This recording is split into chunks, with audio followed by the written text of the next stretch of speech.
When you're ready, please. Good afternoon, elected members and members of the public. Look, before I pass over to Laura, who's the author of the report, I just want to make a couple of comments and observations just based on what we've heard this afternoon. So there's been obviously quite a lot of discussion about the project, both from the applicant and from some of the submitters earlier today. And I just want to, I suppose,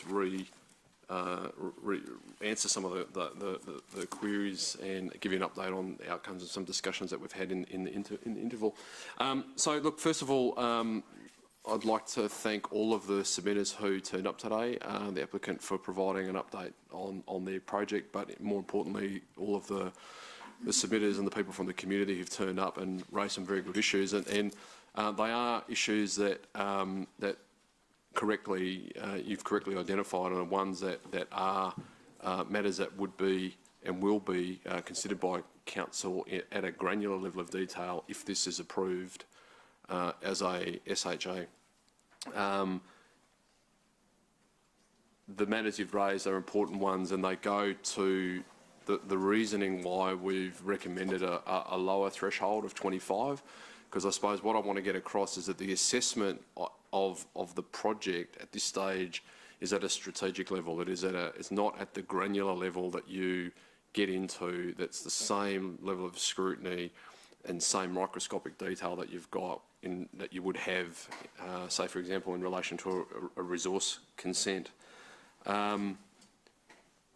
The assessment and the report here is really just a follow-on from the decision that you made back in March, when you made a decision to proceed with accepting this application as a candidate for the second round of our special housing area expressions of interest.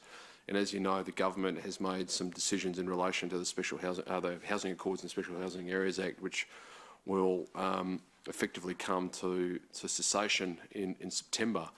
So yes, it is there has been a rapid turnaround on this, but that has not compromised the timeframes under the policy that you agreed to back in 2017 in terms of the time that is given to stakeholders in the community to provide feedback.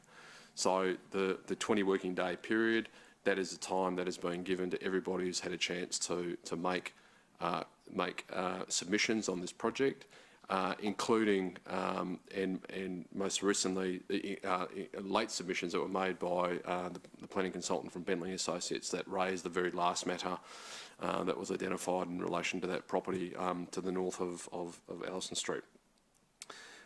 As a result of some of the matters that we heard today, I've proposed two amendments to our resolution. So the first one is a new amended resolution that is 2C, and it specifically makes reference to Quinton Residential Limited working with Mana Whenua on a cultural assessment prior to applying for a qualifying development. So the wording in that resolution has been worked through Mr Bidwa and with the applicant. So that wording there is reflective of a discussion had offline this afternoon. The second amendment that you see there, 2D, is it looks quite technical, but there's quite a specific purpose around that. So Mr. Craig, the planning consultant from Bentley Associates, raised a very important technical matter that green access handle from the site that goes through to Allison Street. There is, just to the north of it, a separate title that separates his client's land from the site, and that his client's land has a direct interest in any future access arrangements that may occur along that panhandle.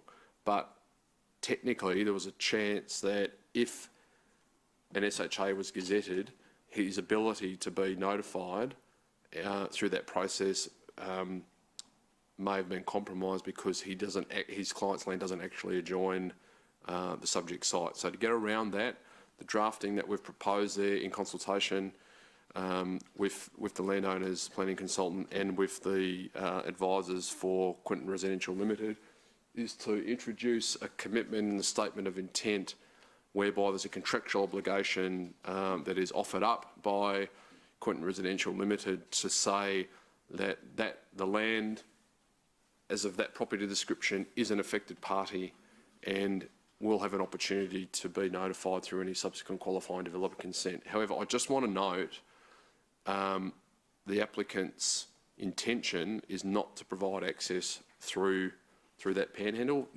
Nonetheless, this preserves the rights of the representative of that landowner. I want to reiterate that the assessment that we've undertaken is in accordance with our policy, which is to look at whether or not, at a strategic level, is this site suitable for a special housing area. It does look at a number of details such as infrastructure, and the assessments that we've looked at say that at the level of, at this stage of the assessment and with the information that we've got, we think that the site can be serviced. However, that would be subject to further investigations that would be undertaken as a result of any subsequent qualifying development application. Just to reiterate the points that I said earlier, there is a difference between a private development agreement and the qualifying development. The private development agreement is a standalone contractual arrangement between council and the developer to pay for the infrastructure that they need in support of the development. The qualifying development is the way in which the surety that we have about the infrastructure, how it can be serviced, is then played out in the actual physical layout of the development itself and how it's designed and how it will actually look on site, and all of those granular levels of detail that have been referred to in some of the submissions today. So there is quite a distinction between that, and the level of community involvement in that is one that the landowner has said that they will undertake as part of that process of preparing any qualifying development. And equally, as I said, if any qualifying development application is made, the council has an opportunity to notify that application to adjoining landowners. So it's just a general, I suppose, précis of what we've heard and how we're responding to those matters. And we're happy to take any questions that you may have. Okay, so members, I think that should have been very clear. I'm not going to accept questions of a technical nature as to how this is going to work as far as flooding goes or as far as access goes or different things like that, because that gets addressed through the PDA at the next step after it comes back from the government. So we don't need to be going there today. That's not what this is about. All right? So just to be clear, I won't be allowing questions of a technical nature. Okay, Councillor Gary. Thank you. And I raised this before about the 111 houses versus 25 houses issue. So I understand that was a kind of a placeholder to get us to move forward. However, what concerns me is if you turn to page 23 on our agendas, we use that 25 houses to justify some of the things we're doing.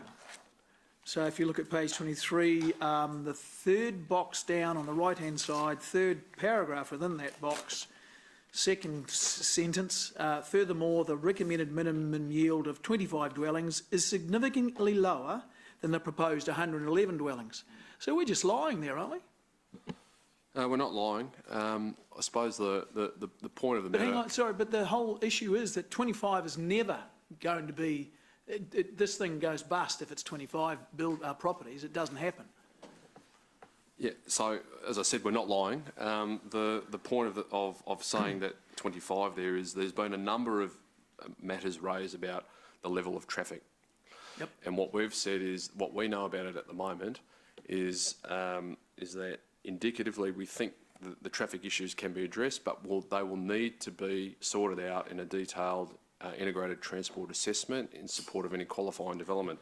That's not meant to be misleading. What we're saying there is the minimum that we're recommending is 25. That 25 is less than 111, and that the effects of the transport are effectively tolerable at this particular point. We're not lying, we're not trying to mislead. There's just a distinction between the 25 that is a minimum as a safeguard that we think is achievable, and it's mainly to do with the level of information we've got about infrastructure at this particular point in time.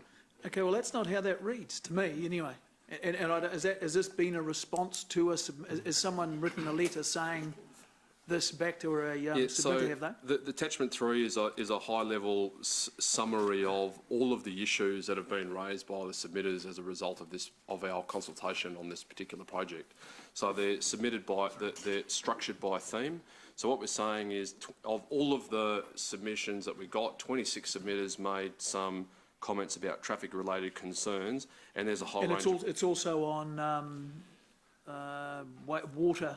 So the next page over, effectively the same ruse has been used. So actually, the term ruse is incorrect. We have actually the legislation designed to put the burden of evidence onto the developer in this case, and given the tight timeframes are in place between when between when the SHA is declared and versus when we do the qualifying development, there's no chance at this point for the developer to get all the information together in time to have that information regarding a traffic assessment now.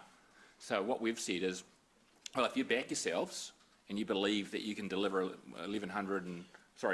But you're not addressing the developer with these responses. You're addressing submitters who are coming from a totally different point of view. Yeah, but ultimately, at our point in time, we've been consistent with the developer that it's until they bring this satisfactory response, which is going to be encapsulated into qualifying development, we're saying no more than 25. Well, minimum of 25. Okay, so that's 400% more, you know. Yeah, but there's a difference between the burden of proof that's placed on a developer to satisfy the requirements for the development versus our responsibility to ensure there's adequate infrastructure in place. And we're saying, based on what we know now, which doesn't include any future work that's undertaken by the developer, that's what our position is. And we've been consistent with that right the way through as a point of reference, including that with the developer. Yet you heard today from the developer's agents, they're absolutely confident they've got solutions in place to address that. When they bring those forward, we'll assess them and we'll make a call appropriately. But we're not willing to, it's not our responsibility to put faith into their solution until we actually see that solution and contest it. I guess my point is you appear to be putting faith in those things by, if a letter went back to a submitter, and I don't know quite the process, saying that submitter, I think, would feel they've been lied, well, I would feel like I've been lied to. No, I think all the submitters today have acknowledged themselves that they have some concerns, and part of those concerns will relate to the condition reports and the outcomes of various surveys and work that's undertaken, which will come back and suggest that there can or there can't be additional properties put in there which will actually address, or solutions that are put in place to actually address the transport issues, as well as some of the other issues with stormwater and so forth as well. Councillor Mellor, the applicant didn't provide a detailed ITA at the time of lodging the expression of interest, so equally there's been no other alternative transport assessment provided by the submitters. So, and this is, I say this. I totally understand that the 25 is ticking a box. I totally understand that. But we have looked. But then to use that. Well, if that's how it appears, I can tell you it's certainly not intentional. There's no intention from me or anyone in my staff or in the unit to mislead or to create a ruse of any kind whatsoever. Okay. The 25 is a base case that we think, if we're going to make a recommendation, what are we confident about at this point? 25 is a number. It's a very low number, but that's the number that we've gone. It's similar to the lower yield that we had for the first stage of Quentin Drive. We had equally in that because at that time we didn't know all of the impacts coming from detailed infrastructure assessments. The preliminary desktop transport assessment has said that there should be sufficient capacity at the Quentin Drive, Kikatee Drive intersection. That's the only detailed transport engineering investigation that's been done in relation to this project. The applicant hasn't done it. With the greatest respect to the submitters, they're not traffic engineers. We've taken into account their issues. The 25 is taken as we've said in their worst case scenario. Certainly no intention at all to use that as a way to downplay the significance of any traffic impacts from the project. Okay. Okay, we're moving on to the, Councillor Dave. We'll come back to you. We'll come back to you if other people don't cover off your questions as we go through. Councillor Dave. I was deliberately following Gary. It's a strategic place to be on the questioning list.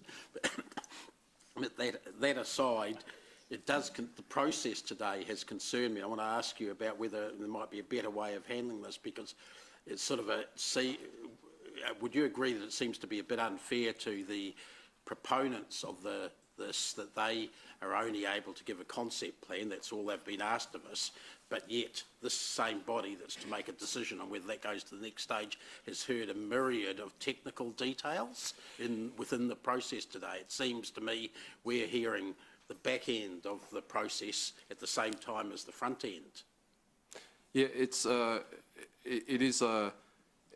problematic for us as well as staff. But the reality is that the level of information that you need under the Housing Accords and Special Housing Areas Act to achieve gazettal is not the same as what you need in support of a resource consent. That's why they've set up a two-stage process. So you get a site gazetted first, and you've got a high level of information, enough to be certain that a site can support housing.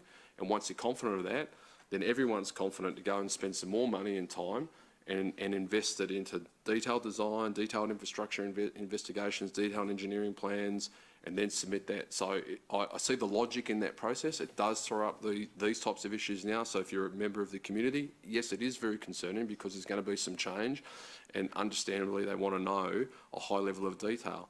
But equally, we're trying to balance and give them some certainty to you and to the community about how to strike that balance. Other than having a policy that would be potentially in conflict with the Act, saying you must provide a resource consent level of information, I think this is the only practicable way that you can get through these matters. I suppose my last comment on this would be is that this is the last time you will ever come across this matter. That's right. Because the Act is coming to an end. This is the very last cab off the rank. So if you make a decision today to put this one forward, unless there's a sudden turnaround by government to change SHAs or come up with another bit of legislation that's like it, you'll never have these items come before you again as an elected council. Adding one step further than that, if councils make a decision today to progress or otherwise with this special housing area application and giving consideration to items that should be considered at the qualifying development stage, it brings into question whether or not the decision today can be challenged. All you can consider today is the auspices of the policy and your decision to progress today or not. So that's the strategic statement of intent. That's not to do with the items that will be considered as part of qualifying development stage. They're very distinct decision-making aspects within the legislation. We have got a policy. The conversation about what should have been included in the policy or not should have been done back when we set the policy. At this point in time, it's application against the policy. So every detail that's been raised by the submitters after the proponents is able to be dealt with at the time of the qualifying development application or through those couple of additions you've put in to the motion. Yeah, that would absolutely be my opinion. I think the matters that have been raised are granular design level details. So if you think about issues around noise, specific issues about access, can the site be serviced for water and wastewater? We've got it at a strategic level. We know that the site can be serviced. How the costs around that, whether or not a pumping station is needed, does 111 number of dwellings reduce down because the stormwater investigations mean that you need a bigger area for stormwater detention? Is there a need for more open space on the site? All of those are matters that would get played out during the detailed design phase. So at a headline level, everything you've heard today, I'd expect is going to be addressed by the applicant in any subsequent QD and assessed by council at that particular time. And could be the subject of conditions at the time. Absolutely. The qualifying developments enable conditions to be, put on any approval if council decides to approve it. Thanks. Councillor Robb. My questions kind of follow on from that. Is there a real worry that we're considering this at a strategic level, and that there may, in fact, and assuming it gets approved, once we get down to the detail, there may be disappointment all around in terms of the detail, resulting in the development being uneconomic or the developers not wanting to go ahead? And I'm asking that partly as the next step, but also when I look back at Perry's one, at Perry's declined by the Minister. The Minister did do a deep dive on some detailed issues, which we've yet to consider for this one, and declined it on the basis that those details, and one was around transport and the other was around an objection or objections by surrounding landowners, that the Minister in the end declined the application for exactly the kind of detail that we've yet to consider here. Yeah, look, there's always a possibility that the Minister may make a decision not to proceed with this, but this is a very different project to Te Awa Lakes. It is of a much smaller scale. It's in an established urban area, part of Hamilton. It adjoins an existing residential area. The Te Awa Lakes proposal had some really vexing geotechnical issues that I know were a concern for the Minister, and equally it was in a strategic industrial node that was identified in the regional policy statement, and it was looking to remove something like I think 80 hectares of industrial land right in the heart of a node right next to a state highway. This is a development of a scale and of a location that is different. The strategic nature of this exercise is similar to my answer to Councillor McPherson. It's one that we can't escape. The Act is being set up that way. It is set up for establishing the Gazette of special housing areas based on a strategic level of detail. The policy that we've agreed to, that this council signed off on in 2017, asked for a strategic level assessment based on a number of criteria. Our recommendation is based solely off how this project stacks up against that policy, and it's not. The policy does not ask for this granular level of detail. It needs to be satisfied. You need to be satisfied as the decision maker that at a strategic level, can this site support housing? Is there any fatal flaws in it to stop it from being developed as a housing area? Our assessment is that that's not the case, and that these granular matters, and they're deeply important, and they need to be addressed, and they will always be addressed in a QD, that they're dealt with at that granular level. Also, there's a ATA panel that allows for elected members to sit in on the decision making of any QD that comes in. So the ability for elected members or some elected members to be involved in that process doesn't end at this particular time. There's also a burden of proof, Councillor Pascoe, and burdens placed on the developer to actually undertake the work to actually support our concerns. The fact is they want to know there's a certain degree of support from a council for they start investing in the level of money that's required, because once this is signed off, if it is, and it goes through and signed off by the government, there's a significant amount of work that needs to be undertaken, and that'll have costs associated with it as well. So this is the first look. Strategically, does it stack up? The Minister will have a similar conversation, similar look at it. Does it strategically stack up? Then the developer can progress with the detail work that's required to take it through. These things, regardless of the size, aren't cheap. A lot of work needs to be done.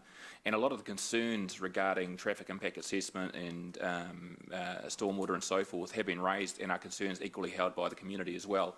So by going through all that work, if it gets to the end and it doesn't stack up as being viable, well, the developer had the eyes wide open, the community knew the process. So I don't think anyone's been led down a path in that respect. All right.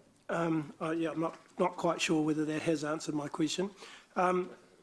Dr. Goldsmith mentioned that in his analysis there is already stormwater issues in that area that obviously exist now, but probably will become even greater issues if the SHA goes ahead and 111 dwellings get constructed there. Are we aware of those existing issues? So I just don't want to get into those technical issues. These are issues that do get addressed off later during the whole process, and we're not here today to look at technical matters. We're here to look at the overall thing. It's what I said at the start. I'm trying, Mayor Andrew, to do a helicopter view over this. That we've talked in the presentation that it's not going to cost council anything.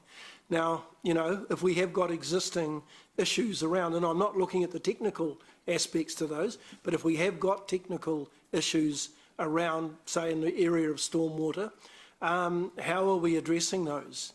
And who's going to pay for it? What's it going to cost? So- Is it in the long-term plan Yeah. to fund the existing issue? So can we, because this is outside mandate of, I mean, it was raised by submitter, but it's actually outside the specific area of this special housing area. So what we can do is have our development team follow up, specifically understand it, and then report back to council at a later stage, because it's not part of the decision-making requirement. But no, it is part of the decision-making. If we give the approval today to submit it, then we are adding to an issue that already exists. And if we haven't funded, No, that's... we haven't already funded to deal with the stormwater issue that is allegedly already there, we're simply leaving an open chequebook for council at some future stage to have to deal with this issue. No, so the way, sorry Councillor Pascoe, with due respect, the legislation is very specific about the fact that if there is an impact on our infrastructure that's been caused by a developer through a special housing area approach, it's their cost. If through this work here there is impact on the network beyond the area of the special housing area, that will be identified. And the whole work that's getting done as part of the assessments following up to the qualifying development will identify that and will get covered off. Yeah, well, the question I'm asking though, is the problem already there? And if it is, have we got funding in place to fix it? This is before we put the 111 dwellings on that site. Yes, there is a stormwater issue there. I wouldn't say it's a grave problem. The site does, in wet weather events, appear to have, affected by stormwater. It's a vacant site. It's not. It has low lying in the northwest area. I'm not aware of any specific funding to deal with this particular site itself, and that's any stormwater mitigations are matters that need to be picked up as part of the private development agreement. So we're not looking to council to fund any particular stormwater improvements that are necessary to enable this development. Those are the responsibility of the developer, and they will be negotiated if you'd proceed with the recommendation today. That will be negotiating with the landowner to ensure that those costs are met by them as part of the development. Okay. My last question then is just to follow up the point you made earlier, Luke, and that is, if this SHA is gazetted, and of course we've got some change, the proposal has now been extended beyond the submissions of the local residents. You mentioned earlier that any future consultation would be limited to the adjoining landowners. Is that clear? Does that mean any of the other submitters who are not adjoining landowners will no longer have a right to further submit to council by way of consultation on what the outcomes might be? In a statutory sense, that's correct. So the HCC Act for qualifying developments limits council to notifying any adjoining landowners to the site only for a qualifying development. So any submitters today who live or own or occupy land on a site that is not adjacent to the proposal, council cannot notify them of the qualifying development. So do you think that's fair and appropriate, given that the proposal we have today is different to the one that the submitters originally had to submit on, and perhaps even after the qualifying development period, it may be different again, and we have a group of local, let's say local residents and or local industrial landowners who will be shut out from having any participation in that consultation? I make no comment on the fairness of it. The Act is the Act. That was the intention of Parliament when created the legislation. The intent of the Special Housing Area Act was to fast-track residential development, and one of the ways that the Act achieves that is to limit the public participation. Now, I make no comment on whether or not that's fair or just. Yep. It is what it is, and our job is to discharge our duties under the legislation and under our policy. We've gone further as a council to give people the ability to engage in the process by taking a much broader view of consultation when we go through the expression of interest process and then consulting at this stage. So prior to the site being gazetted in SHA, we cast the net wide. And I think that's a fair process. We've enabled a much greater discourse. We've enabled a much greater solicitation of views and knowledge and interest in the project over and above the legislation to help you make an informed decision as to whether or not there should be housing. Now, whether or not the project changes from what you've seen today to the end point, that's always a possibility in any development scenario. So if you were hearing a plan change hearing today for a residential rezoning, the development that could be put up at this particular point in time and what might come through as a resource consent could be very different. I suppose the point here is that if you agree to our recommendation, there's certainty in the community that this site could be residential, and that's known, and that's a public decision. And equally, the parameters by which that development can occur is also included in that resolution in terms of the minimum yield and the minimum height level. So that gives some degree of certainty around what the envelope might look like. So is it the ultimate, in terms of knowledge and transparency around what could be there? Probably not, especially if you're an affected, member of the community. But within the context of the Act, to try and give as much clarity around what might happen, that's the best that we can do as staff under the terms of the policy and what the intention of HASHA was. Thank you, Chair. I have got some more questions, but I might come back to those later. So, just Councillor Pascoe, the other aspect to it is just the extent to which we assess the engineering requirements as well, because a number of the impacts on the community are the engineering outcomes. So the development team and our experts will be considering those responses. So whilst we don't necessarily know how the roads are going to be laid out and stormwater is going to ultimately be addressed, they need to make sure that it has the impact on the community needs to be managed in that respect. So whilst they might not have direct consultation, some of the concerns will be addressed through the provision of information as part of the qualifying development stage. Okay. Thank you. Councillor Siggy. Thank you, Mayor Andrew. Look, just one question, and it's just because we talked about playgrounds and amenities, and Dr. Goldsmith talked about the schooling and everything close, where that is. And I'm just wondering, how far is the playground on the lake away, sort of in a perimeter, sort of, to this development? Do you know? So the playground at the lake domain? No, by the yacht club, the new playground that's going to be built there. So from the edge of the development through to the edge of Yeah, so if you go through the domain. Gilbert Ave connection, Yes, how far would that be? It's about 500 metres to the edge of the park. So it would be a bit further on to the new playground. Okay, so because we talk about half a kilometre to a kilometre of distance for anybody with children, that would be perfect. Yeah, so if there is a pedestrian access through Gilbass, it's about 500 metres. If there's not, and they need to go up Ellison Street, it's just over a kilometre. Okay, thank you. Councillor Paula. Thank you, Mayor Andrew.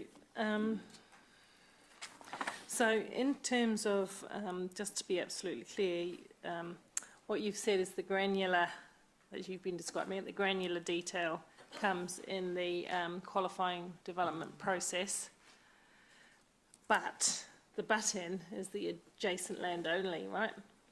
So the wider impact of, say, transport or, well, particularly transport will have a wider effect than just the neighbours. The only way that would get reflected through the qualifying development process would be if those adjacent neighbours bring it to the table. That's correct. So QD, if it's lodged with council, will make a decision as to notifying or not. And if we do, it's only the adjoining neighbours, only the adjoining landowners. And then when they've got the opportunity to make submissions on the detail of the project, they can raise any issues with respect to that project. And if transport's one of them, they can raise transport issues. Okay, so in respect to what extent this council promotes this SHA to government to be more speedily dealt with, we have already in the recommendations put an additional matter in respect to cultural sensitivities. Would we be able to, in the text of our support, raise issues that the community has raised, the community, because they're going to get fenced out quite soon, except unless they live adjacent? So if you make a decision, if the council makes a decision to proceed with the project, the next step for staff is to send this whole package of information, which we've done with all the other, everything This one here. everything that is in this agenda, plus supplementary information that's been received today by the submitters, including the presentations. All of that, we'll gather all of that up.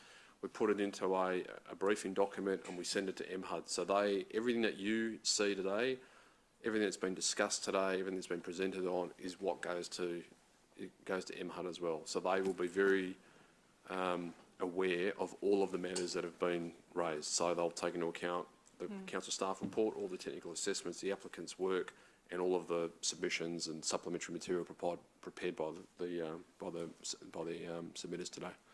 Okay, so going to follow on from Rob's line of questioning, then this might be turned down at that stage if they had sufficient concerns raised by the submitters. They might say, well, do a similar thing to what they did with Te Awa Lakes. You don't, or you have confidence that this would go through.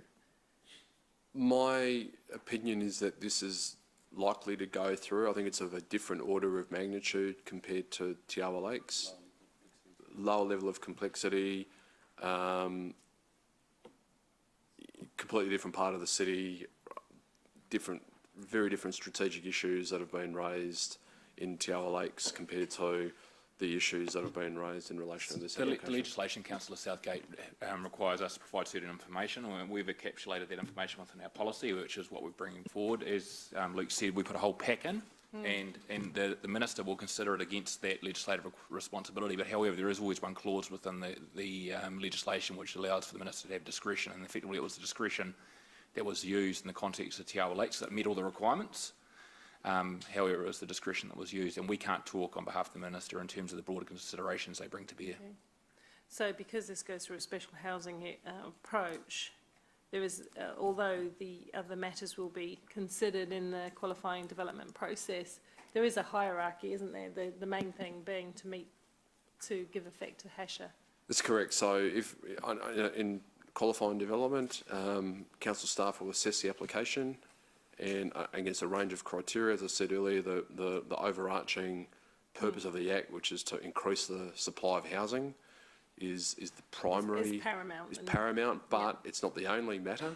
There's all the, what I call the traditional matters that are referred to during a normal resource consent application process. But importantly, at the end of that is specific reference to the Urban Design Protocol of New Zealand. It's the only piece of legislation in New Zealand that explicitly identifies that as a consideration during the assessment of what is effectively a resource consent. So, council retains the ability to decline an application. I'm not prejudging any qualifying development, but the Act explicitly contemplates that possibility. So, if we get a project that comes in and all of the information in there is not up to scratch, or we're not convinced around the merits of the application, then that ability to say no We retain that ability at that stage. is still retained. Okay, but I imagine that staff, well, maybe I'm putting words in your mouth, I shouldn't, you must have some level of confidence that the developers can work through these issues to even put it up in the first place? Or you wouldn't put something up that was, on the face of it, flawed. I know you haven't done the technical assessments of everything, traffic and engineering, stormwater, that kind of thing, but you wouldn't go through, make everyone go through these hoops. Councillor Paula, can I point out that there's a staff recommendation on the board? The staff wouldn't be putting up a staff I'm recommendation. asking them that, Mayor Andrew, and I think Well, it's that is their I think recommendation. it's my right to ask the question. Yeah, so that's been asked and answered a number of times, Councillor Southgate. I just want clarity about it because we're getting to the pointy end right now. Just can I ask also one other further question? There was a consent that has been granted should an industrial usage go ahead there? Yes, so they do have a resource consent for an industrial, I think it's a 5-lot industrial subdivision on, I think it only affects stage 1 of the process. Okay, all right, thank you. Just that's good. Just one other last question. Just in terms of that buffer between the development and the industrial land, and I was just caught you saying that it would consequentially move down. That's in our plans already, is it? It's correct. So I don't have it up there, but if you look at in attachment,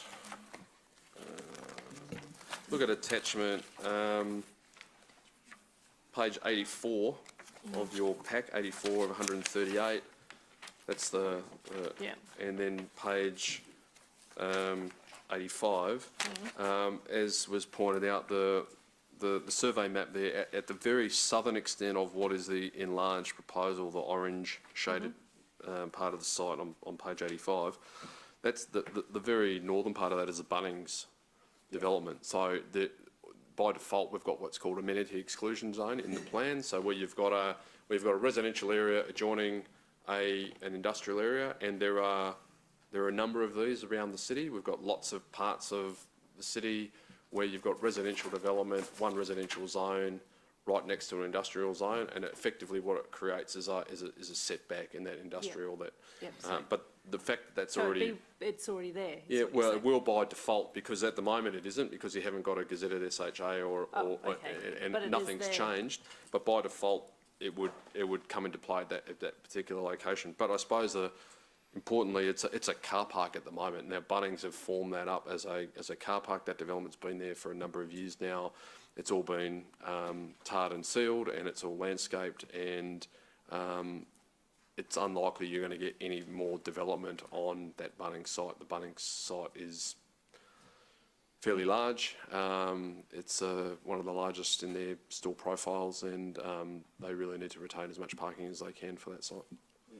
Absolutely. So in terms of industrial land, will a consideration when it goes onto its next stage be around as it was with Tiawa, was mentioned in the Minister's comments about the availability of industrial land? Will that come into...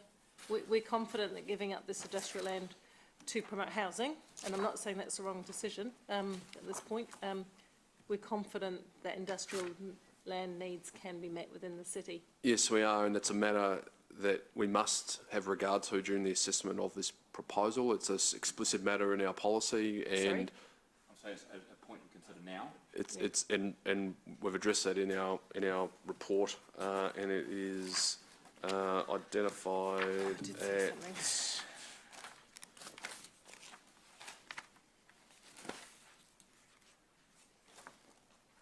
at paragraphs 72 and a few others, so one of the bullet points there. So if we look at our total NPS figures, this is a loss of about 4 hectares. What we're saying is that's a tolerable amount of land in terms of the total amount of industrial land supply that we've got at the moment and what's projected in terms of our needs over the short, medium and long term, so the next 3 years, the next 10 years, the next 20 years. We're confident that the city can absorb that loss of 4 hectares. We're already running slightly more supply than demand at this point. And equally, this site has been used generally for the storage of houses. You know. Sure, that's fine. It's not. I wouldn't say it's the most productive industrial site that we've got in the city. Not sure I want to live near an industrial site myself. Just one further question then. The amenities, the well-being, and Mr Goldsmith quoted from the 2016 legislation around well-being, and I share that view that we've got to go. So the developers will factor in that availability to green space, amenity and all that kind of thing in the qualifying development process? Is that a matter to be considered? Well, I think Pocket when you... parks, etc.? Yeah, I think generally in terms of having to give effect to the New Zealand Urban Design Protocol, so that council must understand and assess how the project gives effect to the Urban Design Protocol of New Zealand. Now, if you look at the work that's been done by the applicant to date, you've got a concept in here that was effectively a subdivision layout what you've seen today is a very different type of urban scheme. You've had an experienced architect, an urban designer and planning team look at the project.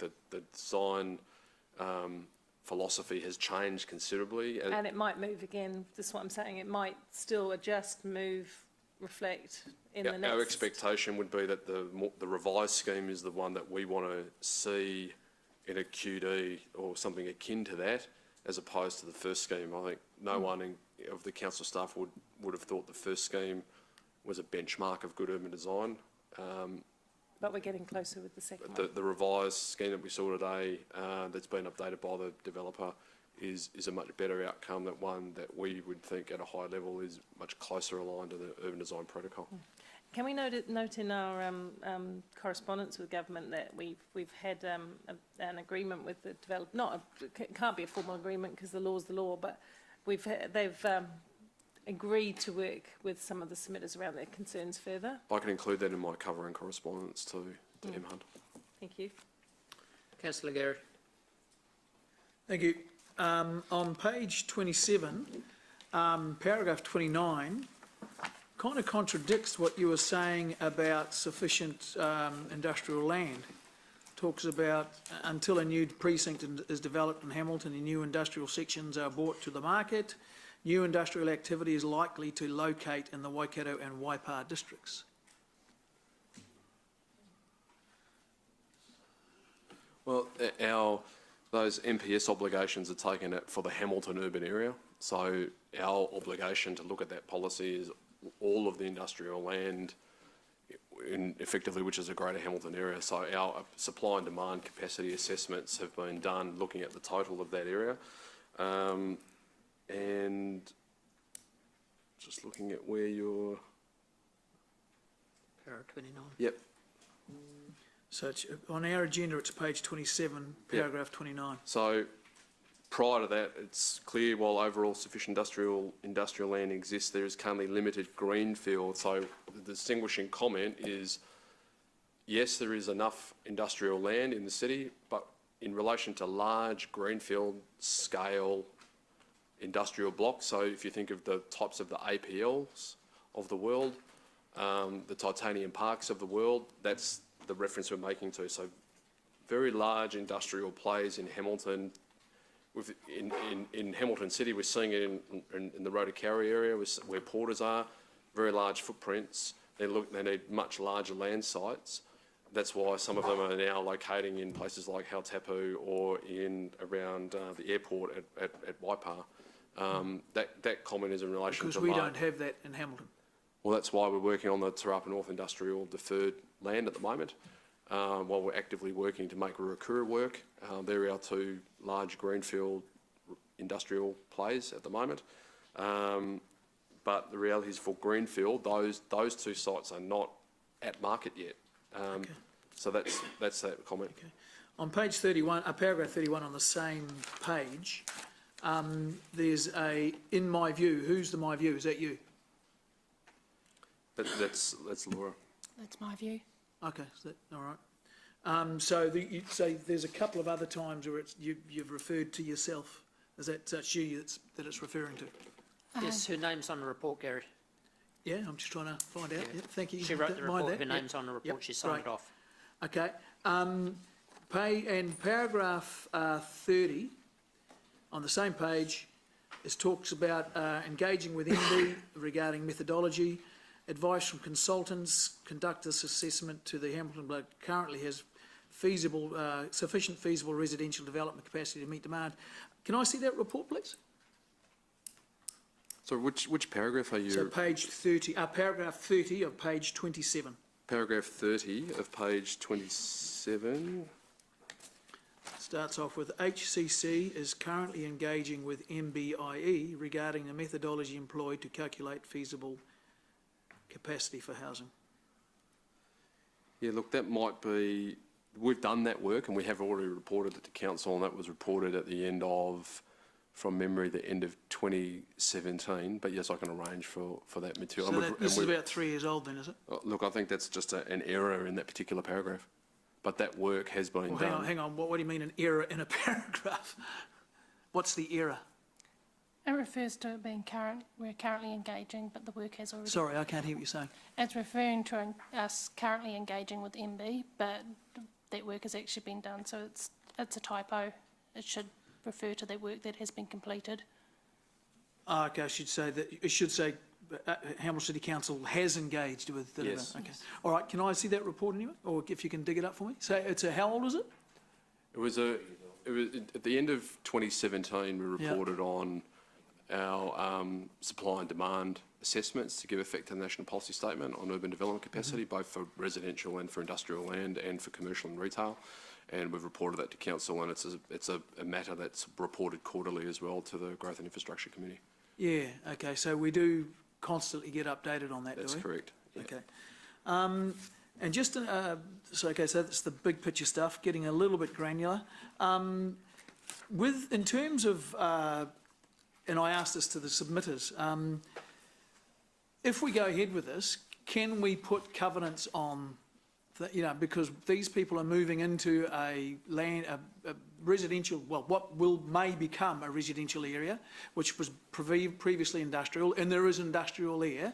They need to be aware that you're going into right next door to industrial land.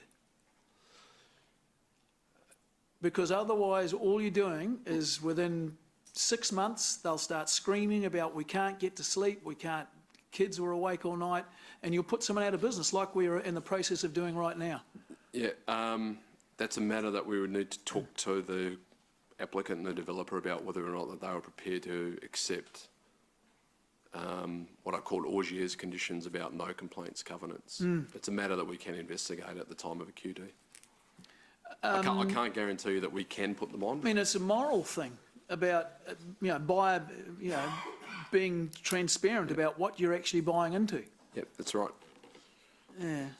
But I can't give you an ironclad guarantee today that I think would occur. It's probably a reasonably limited option, and that would have to be an agreement between the developer and probably those adjacent properties. If the adjacent properties have concerns or some other aspect has a concern, there's no requirement in legislation for that to be considered, does it? Yeah, Councillor, they might come up, those matters around reverse sensitivity might come into play by submitters when a QD is lodged with Council, and neighbouring industrial land owners might make a submission exactly to that effect, and that's how it would be played out. But they have to be right next door.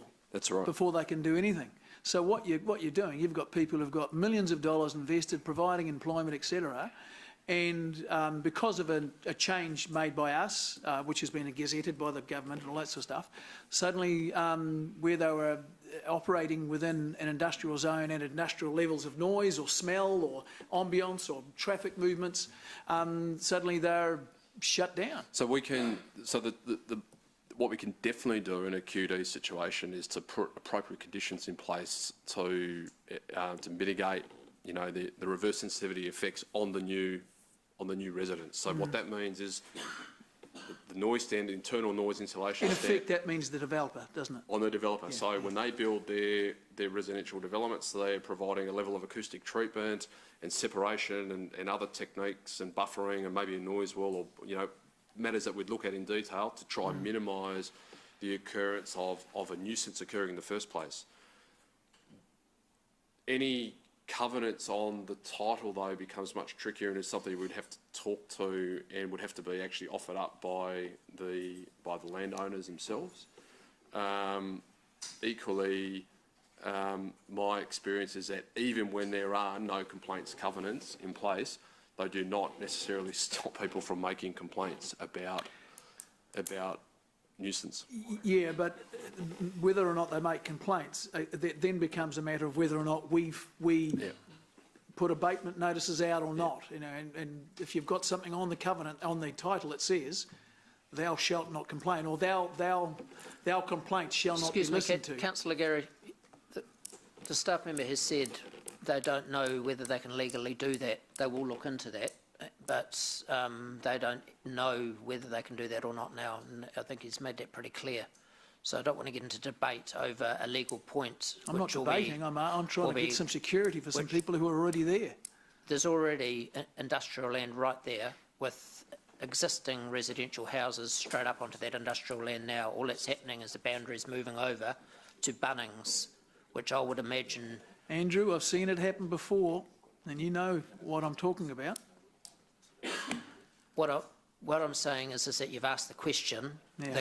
The staff member has answered you to the best of their ability. Yep. There's no point badgering the staff member when he's already said that he can't say for sure whether those covenants would work or not. Okay. That stuff will get covered off at the next stage. Councillor Robb. Thank you, and thanks for the chance to ask a couple more questions. Just paragraph 16, which states around the ability of MHUD to actually process this application before the 16th of September. Page 8, paragraph 16, and it says there where MHUD cannot guarantee the application, even if it's received by 30 April, being processed before the. Well, will they tell us at some stage? I mean, I'm thinking here of the 5.5 months it took the minister and MHUD or MB or whoever it was then to get it to the minister on the Perry application. Will they tell us pretty quickly whether they are going to make a decision, or will they leave it until the 15th of September? What sort of feedback have you had from them in terms of their ability to actually make a decision or indicate to us that they are not going to consider the application because they won't have time to do it? No, they will consider the application, and that's why when the minister made the announcement that HASHA was coming to an end on the 15th of February, that they... 15th of September? Yeah, sorry, but it was announced on the 15th of February that HASHA was coming to an end in September. That's when they gave us the notice to saying, if you have any other SHAs that you want to be declared to take advantage of the Gazette process, then get it in by the 30th of April. So if they did not think that it was achievable, I'm taking them on good faith that they wouldn't have told us of that date in advance. I engage weekly with my equivalents at MHUD on a number of matters, not just SHAs, but I ask them where things are at, on a weekly basis. I have a standing phone call with one of their senior managers. We've only got 2 SHAs that are in the system. So one of which is the Rotokauri SHA. Tower Lakes has been declined. Rotokauri is progressing its way through. The Quentin first stage proposal is with the minister now. It's gone through MHUD. So the first stage has already gone through, and it's with the minister. So this will join up with that.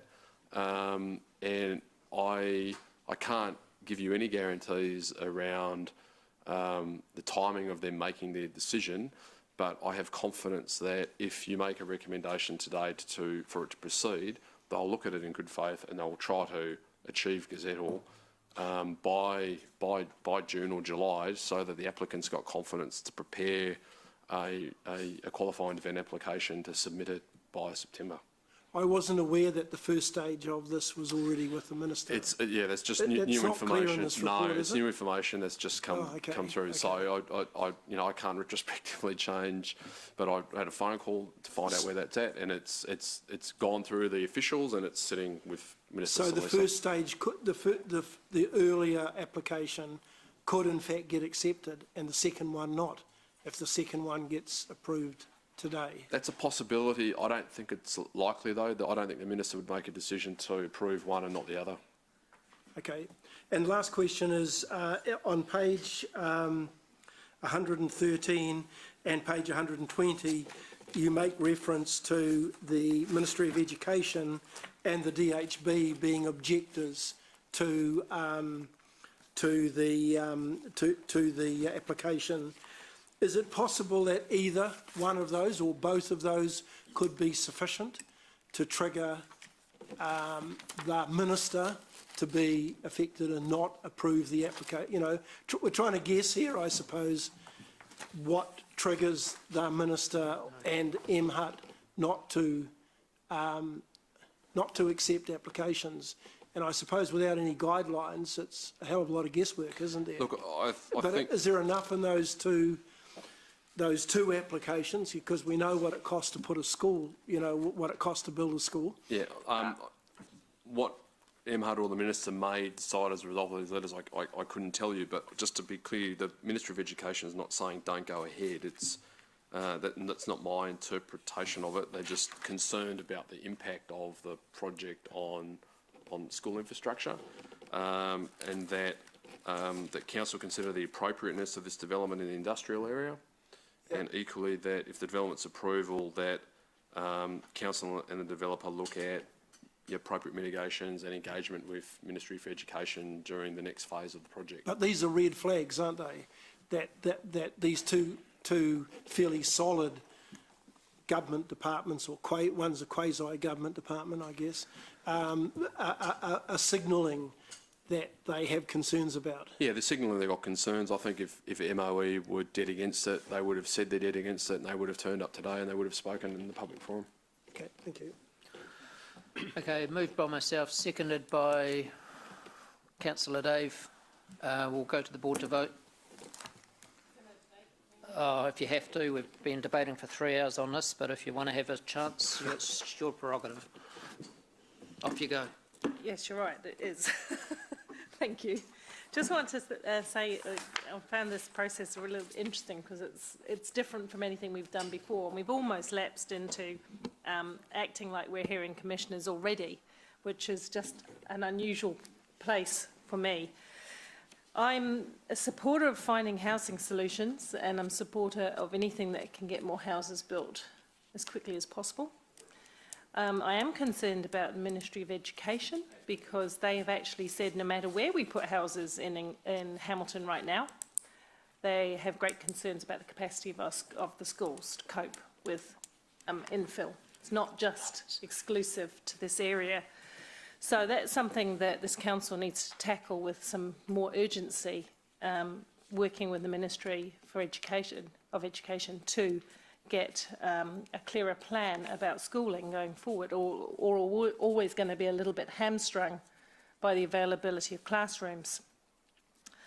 I take on board, however, what the submitters are saying around development must be done with regard to the well-being of the community, and absolutely must. So I have, not that it will count for much at this time, some sensitivity towards the issues that they've raised. And I'm placing some confidence in the developers that have come today and said that they are actually willing to work with the community to devise solutions and to build a good outcome. Personally, I do hold value on amenity within housing areas. As a city growing fast, we are going to need green spaces for people to play, places for people to move around where there are no cars. And there's a lot of evidence around housing areas being done in a community-sensitive way, being healthier in the long run for the community. So but I know we're dealing with very competent, very passionate developers in this instance, and I'm going to put some faith in that, and therefore I'm going to support it today. I hope that they have in fact listened to the local community and hear their concerns. One of the reasons I'm going this way for the expression of interest is I do believe it'll go through another very firm consideration when it hits the Minister. I think he will be concerned about what the Ministry of Education might say and the submitters, and he will be looking for a win-win. He'll be looking for the best standards of urban design, in my view. You can shake your head, Mayor Andrew, but this is important consideration. I hope that we do get a really nice development out of this for Hamilton. That is where I'd like to end up. And I'll just say that I also feel that the residents are in a bit of a difficult position because without housing, they're going to get some industrial development in there anyway. And, you know, that doesn't make some of those problems go away. Just for the record, I wasn't shaking my head at you, Councillor Paula. Apologise if it came across that way. I was looking at another member. Councillor Ryan. Thanks, Chair. For me, so far, this SHA process has been a big tease. I feel like we're Oliver going to the master saying, please, sir, may I have some more? And I'm frustrated that we're so dependent on Wellington with decisions that are affecting our city, and their slow turnaround has been frankly disappointing. The developer is, whilst expanding on the previous application, has clearly shown that they're listening to the feedback and they're adapting and they're moving, which I think is a good sign. And we've heard from them today that they're prepared to work further in that process. And I think we have an obligation to at least support them and see where this can go. Thank you. Councillor Jones. Thank you, Chair. Yeah, well, this is a fast-moving thing, really, isn't it? Look, I have some comfort that we're going to get another bite at this before the final proposal goes up, but I do have concerns. I have concerns of 111 houses on effectively 4 hectares of land. I have concerns about average of probably 1.5 vehicles per household trying to empty out into Kikatea Drive each morning and coming back in each night, which is going to cause some problems. Much like the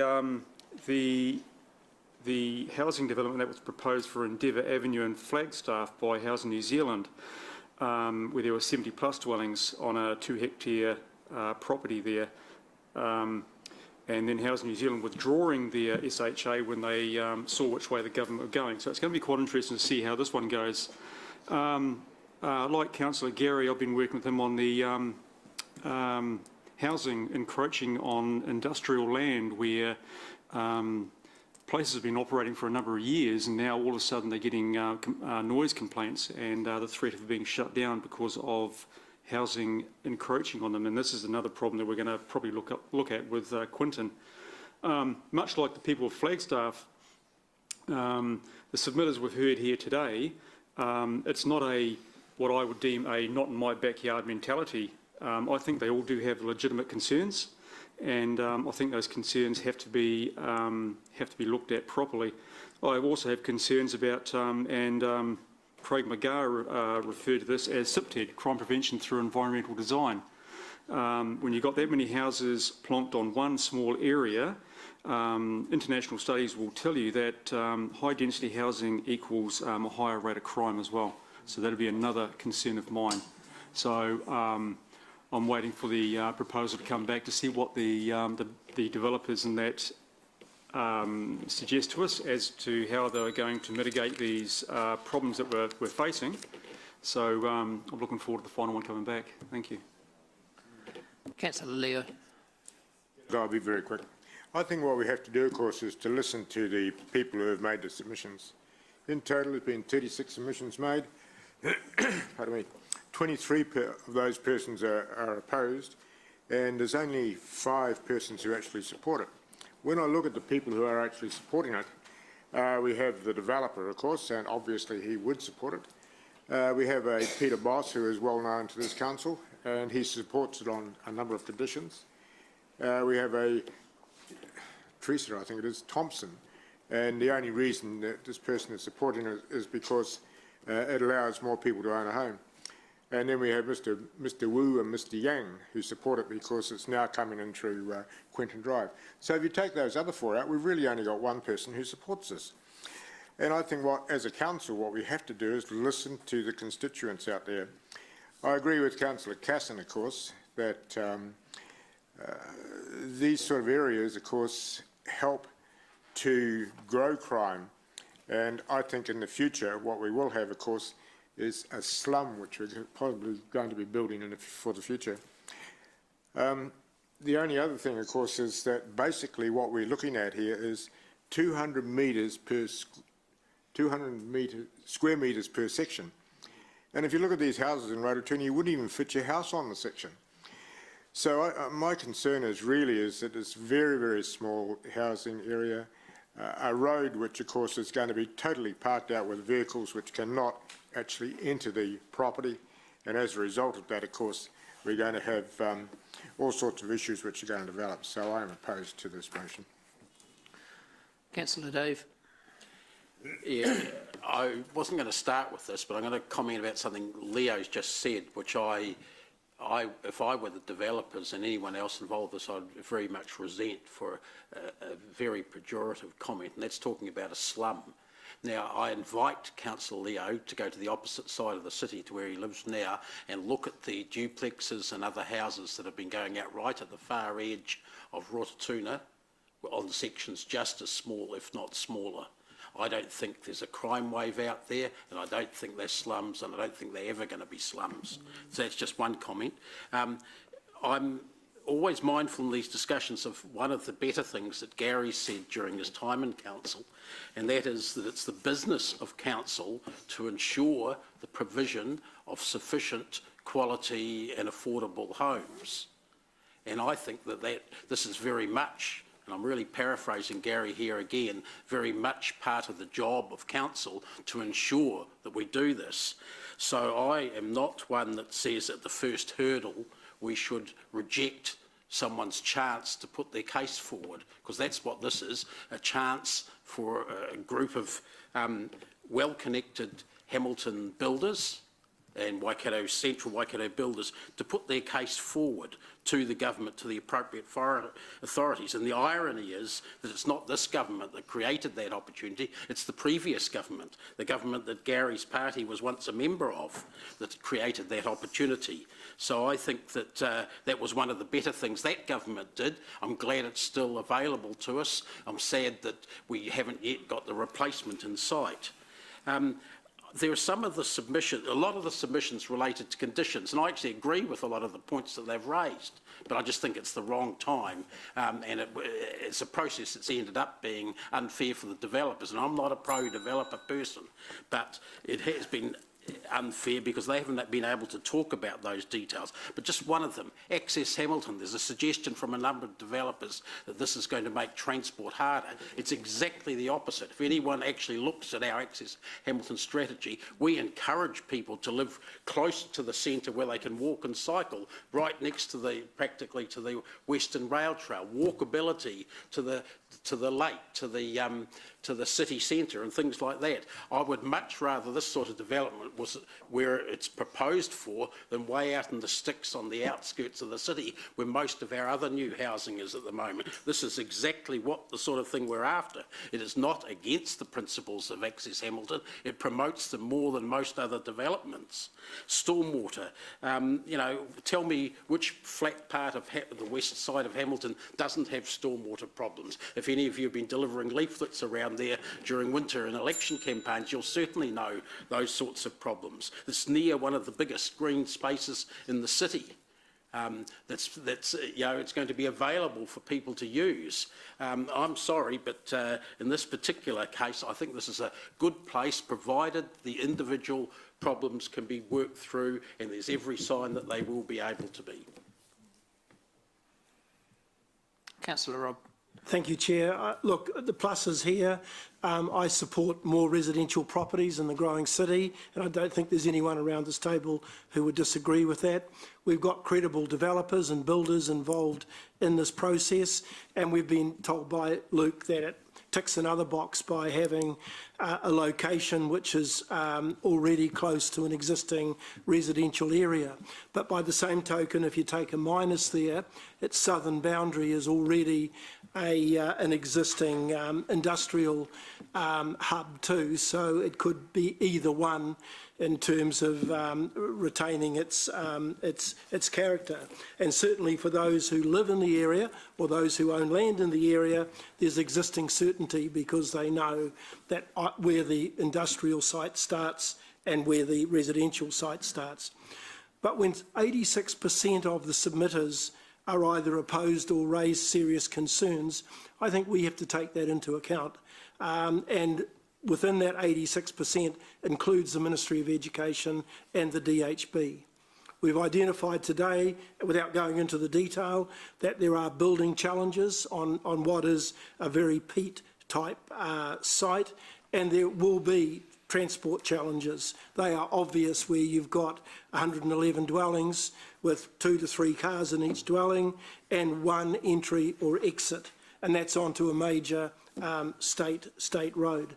The other major concern that really worries me is that we've got no clear central government guidelines on this, and a surprise decision, as the decision we got back on the last SHA application, is not a good outcome for either council or the developers.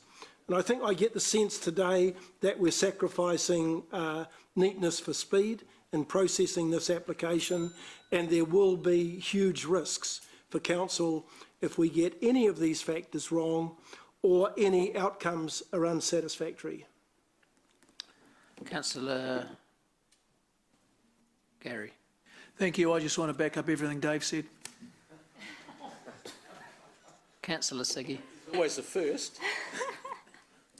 Thank you, Mayor Andrew. And I will be very quick. Look, this was actually a really interesting process, and I want to thank actually all the submitters, because it just opened my eyes up to, you know, your concerns, and I totally understand them.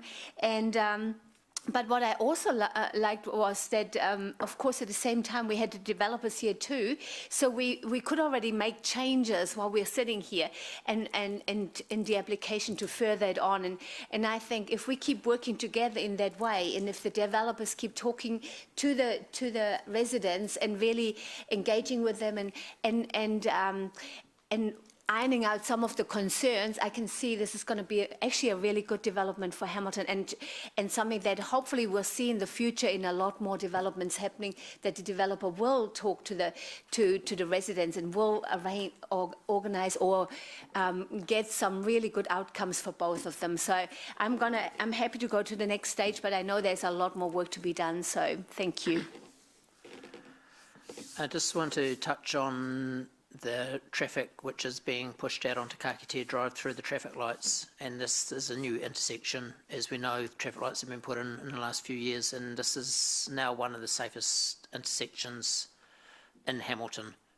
We don't have incidents on this traffic on this intersection, so challenging the traffic out through that onto that state highway, I think it's a very good outcome. You can go left and you can go right, get you pretty well from there anywhere in the city onto the road, onto the network. I also want to just point out that yes, this is quite a tight, intense subdivision, and I think that brings affordability with it. And I believe a lot of these houses, there's no such thing as an affordable house as a new build, but this is bringing in new houses at the bottom end of the price bracket, and I think that's something that needs to happen to bring some balance into the market. When we've got houses out in Rotatuna, that's the footprint of those houses, and a lot of them have got two people living in them, are bigger than the section size here. These houses are, yes, they are possibly up to 3 stories high. Yes, they are tight on the sections, and these houses will have an average of, I would think, more than 2 people living in them, but it's catering to a different sort of person. Also, just want to remind members of the infrastructure that NZTA have put in on the other side of Greenwood Street, Killarney Road, Kakitea Drive, of the cycleway that goes through around that area, which connect a 3 metre wide cycleway, which where you get across the lights, at the lights you've got pedestrian crossings and you connect into that cycleway, walkway network. And I believe that the Western Rail Trail, which will connect through into this area as well, will connect through into the city, will connect you right straight through into the city with an alternative transport hub. I also want to say that I feel that the way that the submitters have come in today and presented, and the way that we've been able to work with them to satisfy some of their needs or to point out the process that we are coming to at a later date has worked really well as well. So even though it's been a long process, I do think it's been fruitful. We'll go to the board to vote.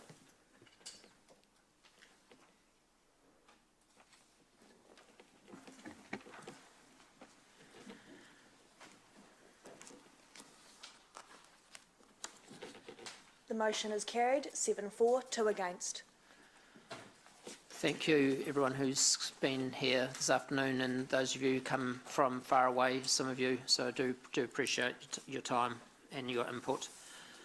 We move to item 6 on page 125, moved by myself, seconded by Councillor Ryan.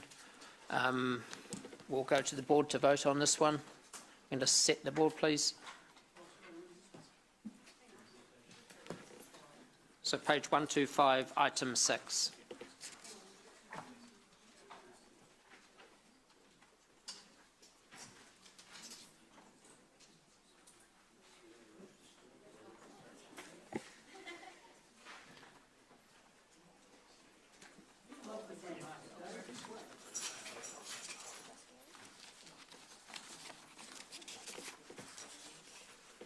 Secretary, have you voted?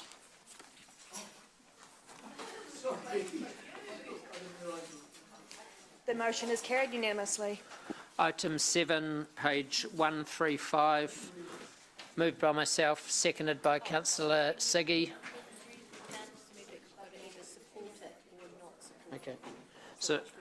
So I'm moving that we support this remit for the LGNZ conference, seconded by councillor Siggy.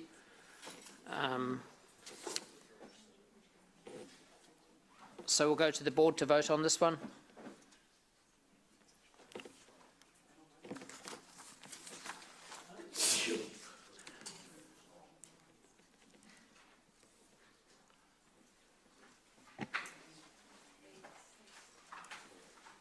The motion is carried unanimously. Who's going to present on 8? Are you?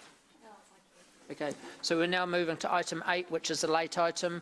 We're just going to give you, this is once again LGNZ supporting this motion, but I'm just going to ask Leanne just to quickly give us a quick update. She's done a little bit of work on this today. Thanks, Leanne. Hi everyone. So as you know, through the process we went through to determine the remits that we wanted to put forward, that other councils are doing the same thing, and in order to lodge their remit with LGNZ they need support from other councils. That's what happened with the Thames Coromandel District one that we just approved. This is the same with this one from Whakatane District Council. The reason it's arriving late is we literally got the email from the Mayor with the remit last Friday, so we thought we'd take the opportunity at this meeting to bring it to you, given that we had the Thames TCDC one here as well. Staff are possibly able to answer questions, bearing in mind that we haven't drafted this and that they've only had a very limited opportunity to look at them themselves. But fundamentally, if you endorse this, all that's happening is that then goes forward to LGNZ, comes back to us all to be voted on anyway. So it's the next stage kind of thing, not the final stage. Okay, moved by councillor Dave. Yep, sure. Yep. Process? Are you, Yep. are you on question 2? Yep, so I'm just accepting that councillor Dave's moving it, so if somebody wants to second it as we go through, councillor James. Okay, councillor Dave, questions? Yeah, sorry. Well, it was more a suggestion to people that, that this was obviously written by a traffic engineer or a planner or something, because it's the most long-winded thing around, but to help summarise it, on the top of page 7, the nature of the issue, those 2 paragraphs there are actually encapsulate what it's trying to achieve. So I was just going to suggest that people might want, it'd be easier for people if they read that, as that's the intention. Paragraph Page 1 7. at the top of page 7, there's 2 paragraphs actually under number 1, nature of the issue. If they'd put that first, people might have understood what the hell they were talking about. Sorry. Councillor Sigurd, did you want to second that? Yeah. Oh, no. Councillor James, sorry, apologies. Okay, councillor Leo. Yeah, look, I don't see there's anything wrong at all with Copland, which is the system used by NZTA for work sites and that. What they really need to do is to carry out some audits on these work sites, which would solve the problem. Because at the moment, who audits the work site? God only knows. Self-audit, that's the problem. Councillor Paula. To Leanne, if I might, please, Leanne. So we're supporting this. Doesn't mean we have to stick to supporting it. Well, I'm not saying we wouldn't, but in terms of process, we're not the seconder, or because they need so many supporters to get it through. Yeah. Do we remain that right through to voting? No, they need the support of 5 councils or a metro or a zone meeting in order for it to be lodged with LGNZ. LGNZ will then come back to all councils with a list of the remits that they're prepared to put in front of us. We then vote remit by remit in terms of what we as a council want to accept or not, and that's what the people that go to the annual general meeting. So Whakatane would need a seconder though. Whakatane would need a seconder. No, Whakatane they need 5 councils. Now, but on the day they'll need a seconder to you have been at the conference and I haven't, but my understanding is is that there is a predetermined list of remits, and then those, we decide where we stand on it, that predetermined list is put Yeah, I to the get that. It meeting was and just you the- vote. whether So I we don't ha- believe they need a mover and a seconder at that point. No, not at that point, but at the time of voting at large, they'll need a mover and seconder. Just making sure that we've Okay, still we're got not committed flexibility. to being there. That's all right. I mean, I support it anyway, but Okay, we'll go to the board to vote. So we're voting to support the remit.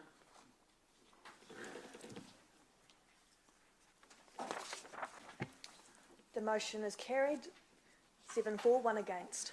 Item 9, resolution to exclude the public, moved by myself, seconded by councillor Paula. All those for, any against, carried. We're now moving to item, can you just let us put your hand in the air once we're offline, please? We're moving to item C1.